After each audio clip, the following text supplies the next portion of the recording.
Programa Planeta Arte. Oferecimento Grupo Terra Forte, o melhor suporte para a sua obra. Vamos assistir mais uma matéria no Vivendo com Arte, e desta vez com Luiz Schiavon, tecladista do RPM. Ele nos fala sobre sua carreira musical, a sua passagem por Mogi das Cruzes quando ele estudou arquitetura e o rumo do RPM. Assista agora!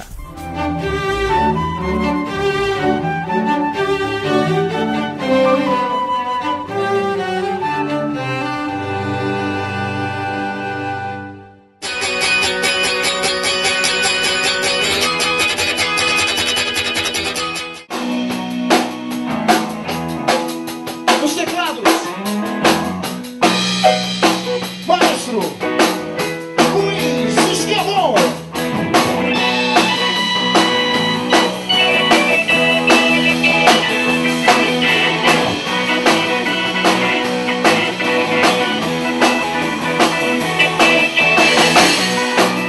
Luiz Schiavon, obrigado por você estar aqui com a gente no Vivendo com Arte, no programa Planeta Arte. Prazer é meu estar aqui.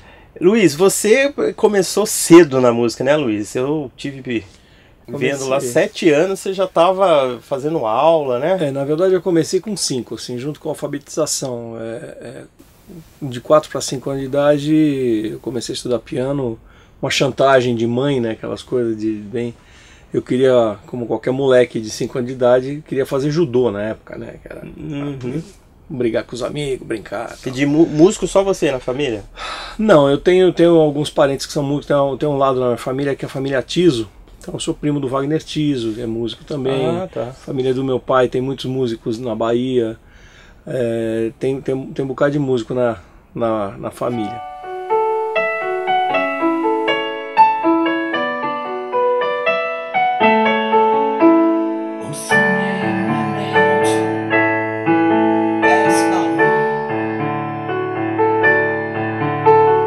Então, e foi aquela chantagemzinha de mãe. Vai fazer judô, quer fazer judô, estuda piano também. Eu acabei ficando 1, 2 anos no judô, acabei não continuando e fiquei no piano a vida inteira. E você começou assim numa coisa mais erudita, né? Você fazia o piano, tá? Como é que... conservatório, né? Era na década de 60 era o caminho natural. Os conservatórios eram grandes. Minha turma de formandos, eu acabei o conservatório em 77, eu acho, se não me falha a memória. Tinha 22 alunos, então eram turmas grandes mesmo, né? Os conservatórios eram as máquinas de fazer músico. E mais ou menos ali pela metade da década de 70 começaram a surgir outras escolas com uma tendência jazzística, como o Clã, que foi uma escola muito importante na década de 70 e 80, que era do Zimbo Trio, o pessoal do Zimbo e tal. Mas a minha formação de base mesmo é de pianista erudito, depois eu fiz extensão, fiz virtuosidade. Na época era uma formação equivalente a maestro, porque você estudava, tinha um monte de matéria para estudar, ditado, pedagogia, análise, enfim. O currículo do piano era muito extenso, né? E foi assim. E aí como é que pintou os outros estilos, rock, pop, até você entrar com um sintetizador, que você até fez uma especialização, né? Eu sempre gostei de rock, né? Então, também na década de 60, ficava ouvindo Beatles, enfim, o Jovem Guarda, uma influência enorme, vi os programas. Eu morava perto da Record, em Pinheiros. A Record era na Subida da Consolação, na época, o Teatro Record. E eu pedia para o meu pai passar na porta para ver os caras saindo do programa Jovem Guarda. Então, de vez em quando você via a Vanderleia passando, o Erasmo, enfim, Simonal. E eu adorava aquilo. Então, essa coisa de gostar do pop, da música brasileira e do rock, sempre eu tive isso comigo. O que eu nunca imaginei é que eu ia ser músico profissional. Entendeu? Porque a formação do piano erudito ela é muito fechada. E você acaba não pensando muito era quase como se eu estivesse fazendo uma coisa que não era música, era um outro estudo, era uma outra língua. É quase um curso de idioma mesmo. E ali pelos meus 14, 15 anos de idade, eu estava completamente envolvido com a cena do rock progressivo, né, em inglês, especialmente o inglês, enfim. E aquele uso imenso de tecnologia, de sintetizadores, órgãos e tal. E foi aí que realmente eu comecei a pensar na possibilidade de comprar um órgão, um synth, mas eram caríssimos, não tinha nacional, a importação era proibida, era uma coisa complicada. Aí no fim, quando eu estava com os meus 16, 17 anos de idade, eu consegui comprar um órgão, logicamente com a ajuda do meu santo pai, né? Patrocínio. Patrocínio, mas a coisa nunca foi muito mole em casa não, mesmo porque meu pai era a gente é de classe média baixa, entendeu? Não tinha moleza não sobrava grana. E aí eu fiz um curso na Yamaha, na época, para me adaptar. A técnica de tocar órgão é completamente diversa da técnica de tocar piano, é outra história. Especialmente quem vem do erudito. E comecei a estudar música eletrônica. Encontrei um amigo, me tornei amigo de um cara que chama Lucas Shirahata, que acabou sendo o presidente da Holland no Brasil. E a gente montou uma banda de música eletrônica. Éramos nós dois de teclado e bateria eletrônica, só, meio Tangerine Dream, um negócio assim. E, quer dizer, a formação foi assim, estudando, importando coisa, esperando algum amigo vindo dos Estados Unidos ou da Europa com alguma novidade, algum livro, ou quando alguém ia a gente encomendava, era muito difícil, né? A gente conversava por carta, né? Computador, o primeiro computador no palco no Brasil, acho que fui eu que usei, era um Apple II de 48 kilobytes de memória. Quer dizer, isso é menos do que uma foto ruim hoje, né? e a gente, com a RPM a gente entrou em turnê com isso. Então foi um tempo de quebrar pedra mesmo. E teve alguém assim na época assim que você via tocar os sintetizadores na época que você falou, nossa, é por aí? Keith Emerson. Ladies and gentlemen, Keith Emerson.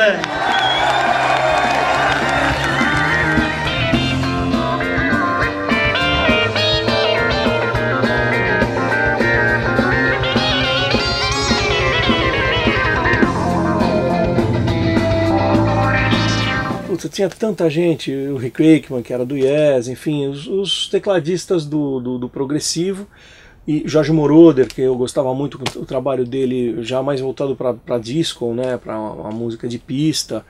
Tinha o Walter Carlos, que depois virou o Andy Carlos, ele fez uma operação de mudança de sexo e tal.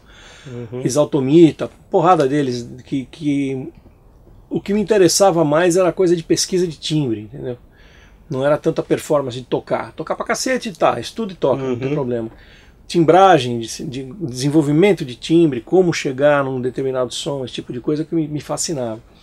E os sequenciadores também, quando eu comecei a ter contato com o mundo dos sequenciadores, mudou a minha maneira de encarar a música.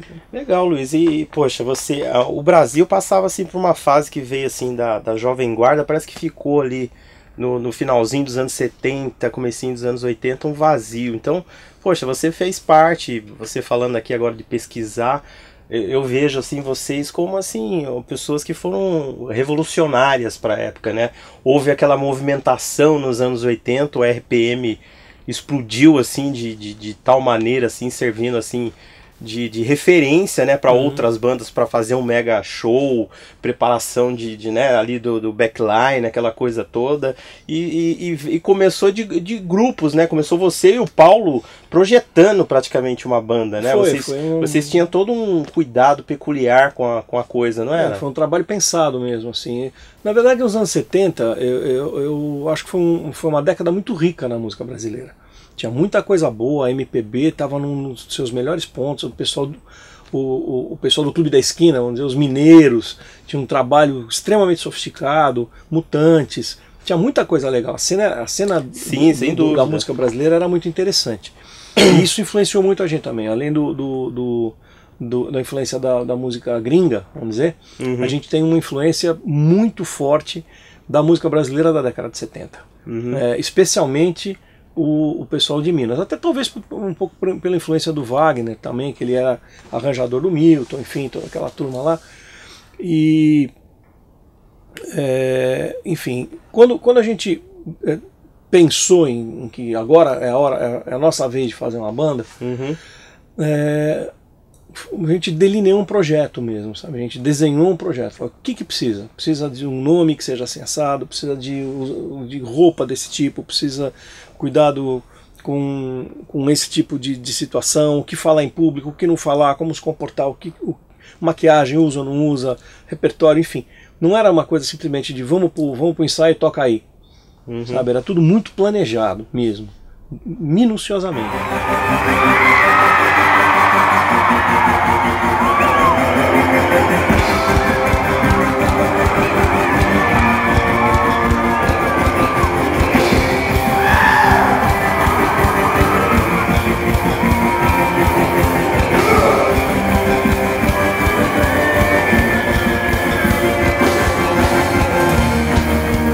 RPM não era aquele show de 4 moleques sobem no palco com o que tem e foda-se.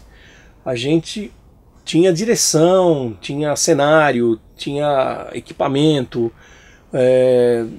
cuidado com os arranjos, com a produção do disco. Tivemos a sorte de encontrar o Maluri, que foi um grande produtor. Também tivemos a sorte de ter o Poladian dando a condição financeira de poder implantar o que a gente tinha imaginado, entendeu? Ele convidou o Ney, que a gente já conhecia também do mercado, mas como amigo pessoal, não como... Jamais imaginei que pudesse trabalhar com o Ney. Então acho que a gente deixou esse legado, sabe? O show, depois da turnê de 85, 86 do RPM, o show business teve que se adaptar a uma nova maneira, não dava para vir com coisa mal acabada não. O público se acostumou a ter um espetáculo.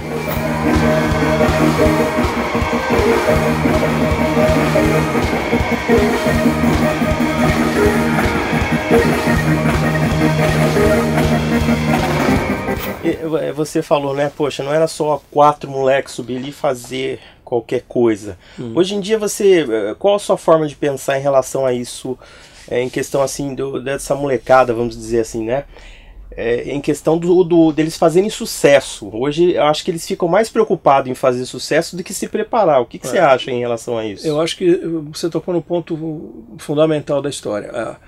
A gente considerava que o sucesso poderia vir ou não, mas ele estava condicionado a você fazer um trabalho de qualidade que você acreditasse nele, principalmente isso. Então não é... Ele aconteceu para vocês, né? Exatamente. O prazer de tocar... A gente tocava aquele repertório que a gente acreditava.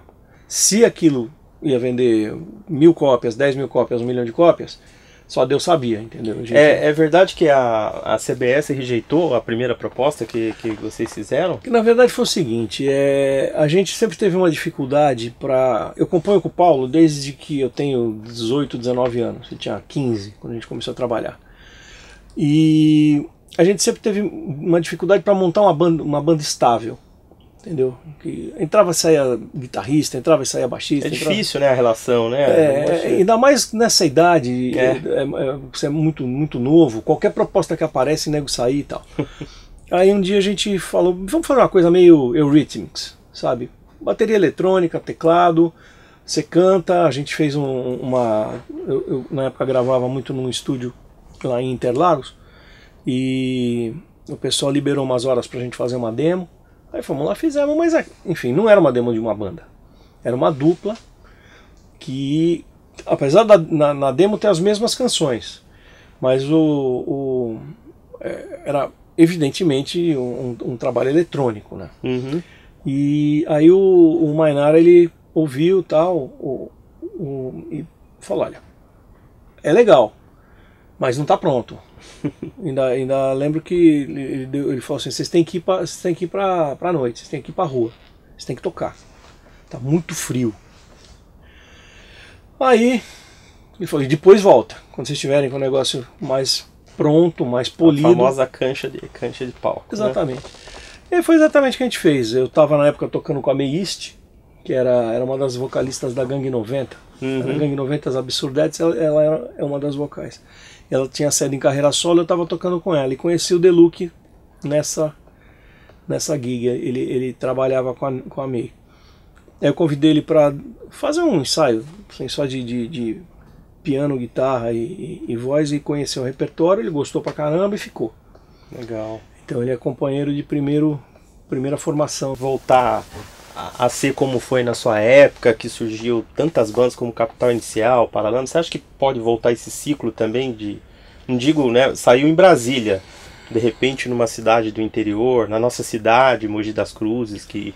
Você estudou em Mogi? Estudei em Mogi, fiz faculdade de arquitetura. Eu ouvi o pessoal falar sempre. É. Teve alguma relação lá com músicos também ou não? Muito. O Leospa, que era baterista do Ultraje, era meu colega de classe, de equipe, a gente se conheceu na faculdade.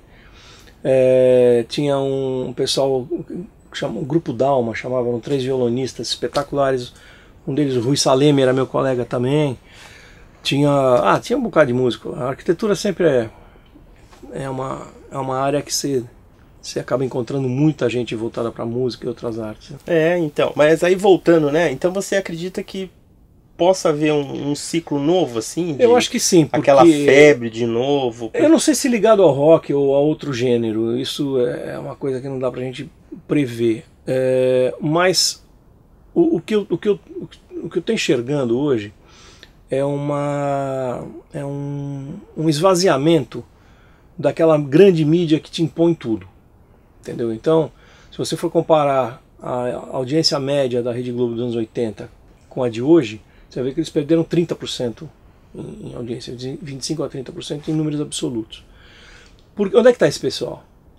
O que eles estão vendo? Porque todas as emissoras perderam. Então tem menos gente vendo televisão aberta. Estão no cabo, estão enfim, na internet. No Zai muita da vida, muita gente na internet. Mudou a forma de se assistir televisão, né? Porque agora você consegue fazer uma programação interativa. Você monta um playlist no YouTube e você assiste o que você quer, não o que o canal te impõe. Então, essa ferramenta, essa via de mão dupla, é que eu acho que é o grande caminho para haver novamente uma cena fértil de criação.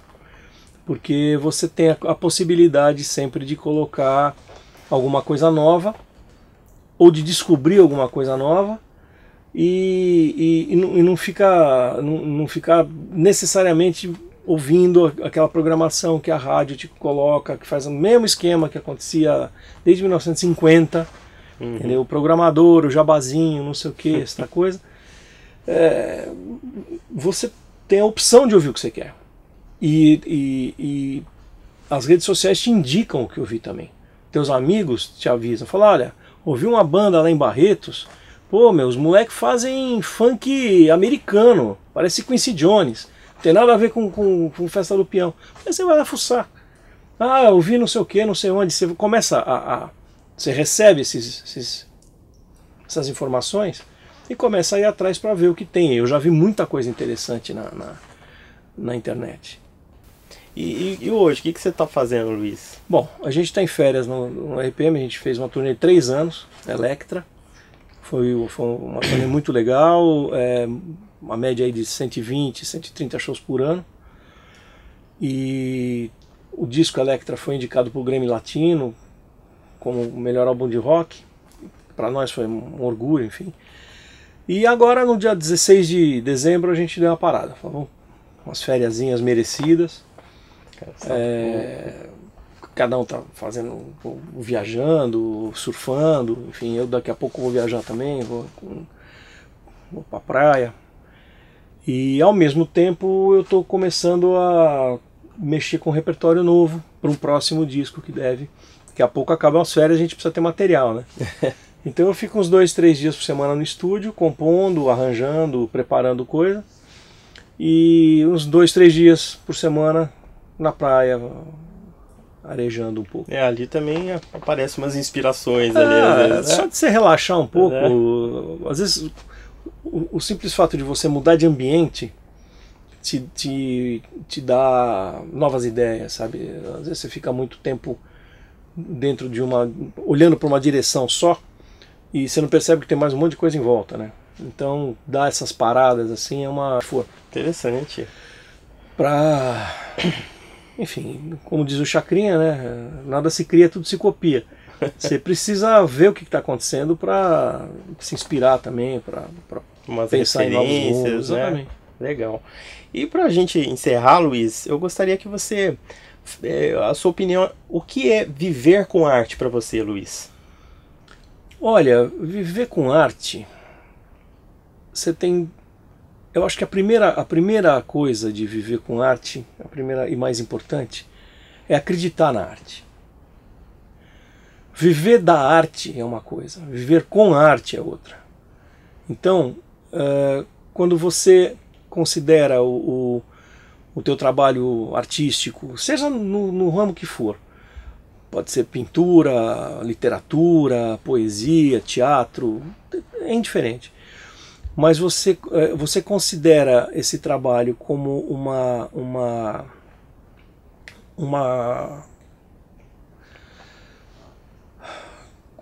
quase como se ele tivesse uma vida própria, entendeu? Ele não é simplesmente uma ferramenta de trabalho, não é uma maneira de você ganhar dinheiro. Quando você começa a encarar a arte como arte simples, como arte pura, você vai fazer aquilo porque você precisa fazer aquilo, aí eu acho que você está no caminho para poder viver com arte, entendeu? Quando você usa a arte como ferramenta de conquista financeira, pessoal, status, eu acho que você está pegando um atalho que normalmente não leva a grandes realizações. Pode até levar a alguma grande realização financeira, não tem dúvida, mas não como satisfação pessoal. É isso. Luiz, muito obrigado por você ter participado. Eu que agradeço. Foi um grande privilégio aqui de você. Tamo junto, aqui quando precisar. Aqui, viu, meu velho? E um grande especial abraço pessoal de Mogi, uma cidade que eu tenho um profundo carinho. Passei 5 dos melhores anos da minha vida estudando lá, uma coisa que marca a gente para sempre. Parava na padaria para comer o velho x-salada no pão folhado que tinha bem na chegada de Mogi. Hoje já está tudo diferente, enfim. E realmente você chegou a conhecer o Amarelinho lá também, onde que o pessoal fazia uns estágios? Não, não chegou. Não. Geralmente o pessoal faz o estágio lá, entendeu? Sei, formado no Amarelinho lá. Não, no Amarelinho não cheguei não. Mas eu ia na feira comer pastel, era muito divertido. A cidade era ao mesmo tempo, tinha uma vida universitária muito grande, tinha muito estudante, né? Tinha, muito. As duas, a UMC também é uma universidade enorme. Uhum. Mas tinha uma coisinha de cidade interior, um sotaque arrastadinho, era muito legal, eu gosto realmente muito. Então, moçada de Mogi, meu grande abraço, tenho saudade daí. De vez em quando eu passo para ir para Bertioga. Legal, Luiz. É isso aí. Fechou, meu velho. Obrigado mais uma vez. Valeu, viu, velho? Valeu. E acha mesmo que é possível, ao longo dos anos, tentar prever o imprevisível. Então, de repente, ele chega arrebatador. São 2 olhos verdes e um sorriso avassalador.